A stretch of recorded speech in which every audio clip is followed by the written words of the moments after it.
कहानी की शुरुआत लॉस एंजल्स से होती है, जहां अमरीक अपनी गर्लफ्रेंड के साथ रहता है और दोनों मिलकर जेंटली नाम की पैकर्स और मूवर्स कंपनी चलाते हैं।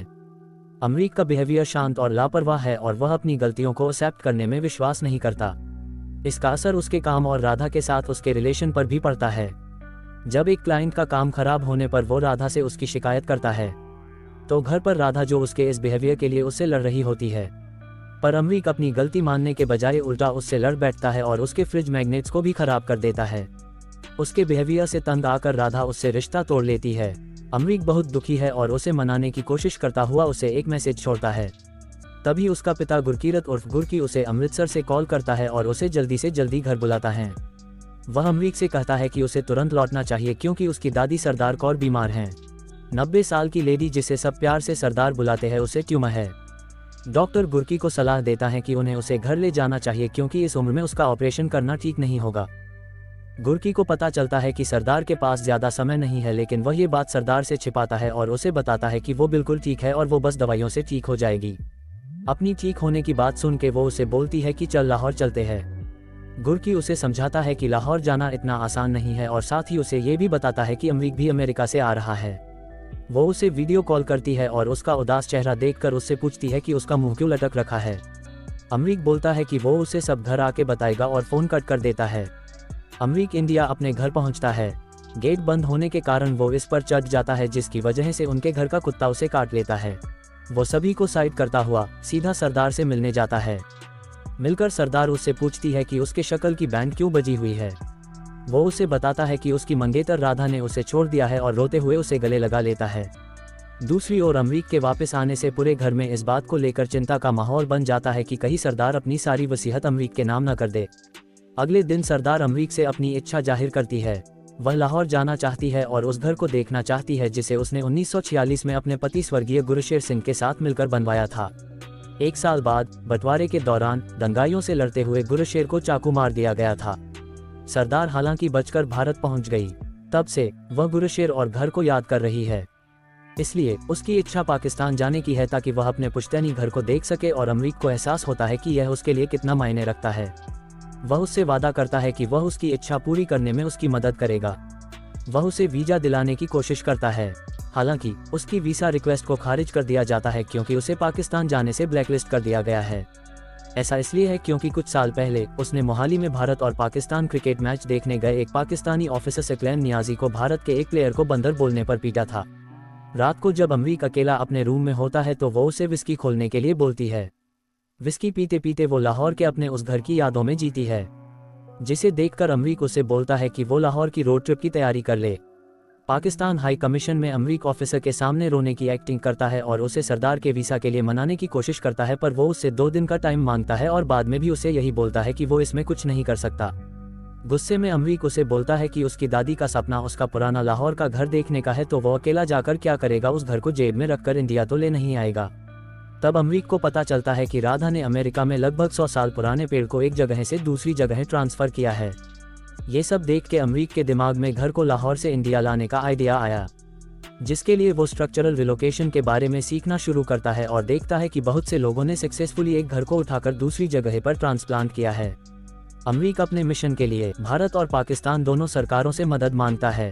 भारत सरकार की तरफ के ऑफिसर्स अपनी पॉपुलैरिटी के लिए हाँ बोलते हैं। वो दोनों देशों के ऑफिसरों को अपना प्लान बताता है कि वो कैसे ये सब करेगा, बस उसे लाहौर के मेयर से परमिशन की ज़रूरत है। फिर अमरीक लाहौर जाने का फैसला करता है। जब पाकिस्तान हाई कमीशन में उससे पूछा जाता है कि वो किस कंपनी से ये सब करवा रहा है, वो बोलता है कि वो जेंटली नाम की खुद की कंपनी से ये सब करेगा, और जब उससे उसके साथी वकर का नाम पूछा जाता है तो वो राधा का नाम उसमें देता है। बाद में वो राधा को कॉल करता है और उसे सब बताता है, पर राधा उससे और भी ज़्यादा गुस्सा हो जाती है कि वो एक तो बिना बताए घर छोड़ के इंडिया चला गया था और उसने कॉल किया तो तब किया जब उसे काम पड़ा। हालांकि वह सरदार से अपने प्लान के बारे में छुपाता है और निकलने से पहले अपने माता पिता को प्लान के बारे में बताता है। उसे डर है कि अगर वह अपने इस मिशन में नाकामयाब हो जाता है तो वह सरदार का दिल तोड़ देगा। जब वो घर से निकल रहा होता है तो वो देखता है कि सरदार उसके कुत्ते से माफ़ी मांग रही थी और उसकी छोटी बहन सरदार का वीडियो बना रही थी। तभी अमरीक सरदार के सामने लॉस एंजल्स वापस जाने का नाटक करता है। अमरीक लाहौर पहुंचता है और सरदार के घर को बहुत मुश्किलों के बाद ढूंढने में कामयाब होता है। पर देखता है कि कुछ लोग घर को गिराने वाले हैं। वो बीच बचाव करता है और खुद को घर का मालिक बताता है। पुलिस वाले उसे गिरफ्तार कर लेते हैं और पुलिस स्टेशन ले जाते हैं। वहां घर का प्रेजेंट मालिक आता है और उस पर गुस्सा होने लगता है, पर जब उसे पता चलता है कि वो अमृतसर से है तो वो उसे गले लगा लेता है। वो उसे बताता है कि वो भी अमृतसर से था और पार्टीशन के बाद पाकिस्तान आया और अमृतसर में उसकी एक बेकरी हुआ करती थी। साथ ही वो उसे बताता है कि उसे घर से लेना देना नहीं है, उसे जमीन चाहिए। तो अमरीक बोलता है कि उसे बस घर चाहिए, जमीन वो रख सकता है। आगे की तैयारी करने के लिए वो मेयर ऑफिस जाता है और देखता है कि मेयर वही आदमी है जिसे सरदार ने मैच के दौरान पीटा था।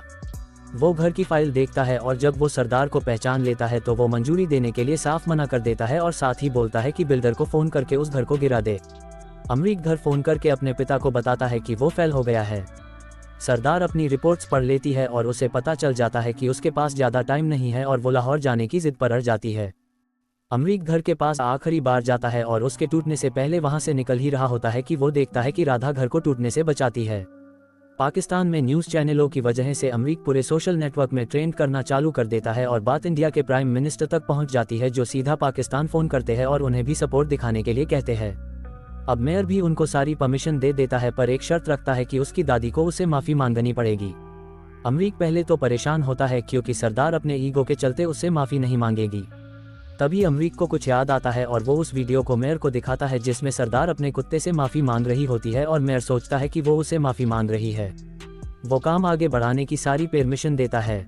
वो घर को उखाड़ने का काम पूरा करते हैं और ट्रक पर रखने की तैयारी करते हैं। मेयर भी ये सब देखने आता है कि तभी घर को उठा रहे जैक में से एक खराब हो जाता है और घर गिरने लगता है। अमरीक दिमाग चलाता है और गाड़ियों के जैक की मदद से घर को सहारा देता है और ट्रक पर रखने में कामयाब हो जाते हैं। शाम को अमरीक का पिता उसे कॉल करके बोलता है कि वो जल्दी से जल्दी घर आ जाए क्योंकि सरदार वेंटिलेटर पर है, पर वो मना कर देता है और बोलता है कि अगर सरदार ठीक हो गई और घर यही रह गया तो फिर वो उसे क्या मुंह दिखाएगा। जब वो अपने काम के लिए और आसपास के लोगों के लिए अपनी जिम्मेदारियों को समझने लगता है तो राधा उसे गले लगा लेती है। अगले दिन वो घर को लेके पंजाब इंडिया के लिए निकलता है और पाकिस्तान के लोग भी इसमें उसका साथ देते हैं और रास्ते में आने वाली परेशानियों में उसकी मदद करते हैं। जब वो घर पहुंचता है तो सरदार को उसकी पसंदीदा पाकिस्तानी विस्की देता है जिसे उसका पति इंग्लिश विस्की बोलता था। जब वो विस्की पीती है तो उसे पता चल जाता है कि वो पाकिस्तान गया था बिना उसे लिए, पर जब वो उसे घर दिखाता है तो वो उसके अंदर जाती है और उन लम्हों को दोबारा से जीती है जो उसने लाहौर में उस घर में बिताए थे। एक वॉइस ओवर में ये पता चलता है कि सरदार 7 साल बाद मर जाती है और प्रॉपर्टी को 3 बराबर हिस्सों में बांट देती है। ये भी पता चलता है कि अमरीक और राधा शादी करके वापस अमेरिका चले जाते हैं और उनकी 2 बेटियां और एक बेटा होता है जिसका नाम उसकी दादी के नाम पर रखा जाता है।